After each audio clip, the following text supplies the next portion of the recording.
कोई ऐसा किस्सा हो आपके बचपन का जो आपको हमेशा याद आता हो, जो आपको हँसाता भी हो, रुलाता भी हो, चाहे पिताजी की डाँट हो आपकी, चाहे दादी माँ का प्यार हो आपका, कुछ ऐसा रहा हो? देखिए मैं मेरे पैदा होने से पहले ही हुँ, मेरे दादा और दादी गुजर गए थे, तो वो स्नेह तो मुझे नहीं मिल पाया। जी, जी। पर निश्चित रूप से मैं अपने जो गांव के पक्ष मतलब पर पिताजी के पक्ष से ज़्यादा मेरा इंक्लिनेशन था, और मैं जाता था अपने गांव। वहाँ पर जो पुआल होता है, जो भूसा जिसको कहते हुँ, हैं, चारा जो कहते हैं, उस पर अपने गांव के मित्रों के साथ जो है हमारे खेलता था। मेरे पिताजी का बचपन उसी गांव भभोरा भगोड़ा, में बीता। चकियां तहसील है, जी। चंदौली जिले में ये आता है।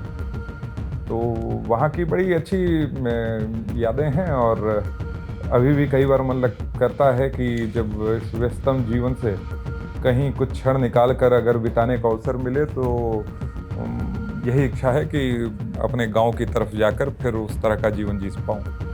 आपके करीबी किस्सा बताते हैं कि आपके पिताजी बचपन में बहुत सख्त थे और एक किस्सा था कि आप और आपके बड़े भाई पंकज जी खेल रहे थे और अच्छा खासा खेले, उसमें क्या हुआ कि पढ़ाई छोड़ के आप लोग खेलने चले गए। तो फिर उसमें आपके पिताजी आते हैं, आपको डाँटते हैं, बोलते हैं कि खेलना सही है लेकिन पढ़ाई पहले ज़रूरी, क्योंकि वो शिक्षक भी रह चुके हैं। जी, क्या था वो किस्सा वो? परिवार में चाहे जितनी भी उनकी व्यस्तता रही हो, उनका सदैव इस बात पर ध्यान रहता था कि बच्चों की शिक्षा ठीक ढंग से हो रही है कि नहीं। और जब कहीं हम लोग की तरफ से कोई कोताही होती थी, तो उनका शिक्षक जागृत हो जाता था और वो डांट लगाता था। जी।